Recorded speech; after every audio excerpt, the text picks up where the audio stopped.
نبی اکرم صلی اللہ علیہ وسلم کا پاک ارشاد ہے، لوگوں میں بدترین شخص وہ ہے کہ جسے لوگ اس کی بد کلامی کے ڈر سے چھوڑ دیں۔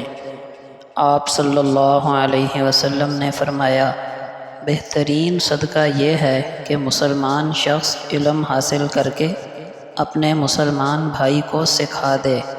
آپ صلی اللہ علیہ وسلم نے فرمایا، جو چیز اکثر جنت میں لے جانے کا سبب بنے گی وہ اللہ کا ڈر اور اچھے اخلاق ہیں۔ نبی کریم صلی اللہ علیہ وسلم نے فرمایا، مسلمانوں میں زیادہ کامل ایمان اس کا ہے جس کے اخلاق زیادہ اچھے ہیں۔ نبی اکرم صلی اللہ علیہ وسلم نے فرمایا، تم صبح و شام 3 مرتبہ سورہ اخلاص، سورہ فلق اور سورہ ناس پڑھ لیا کرو، یہ تمہیں ہر چیز کے لیے کافی ہو جائیں گی۔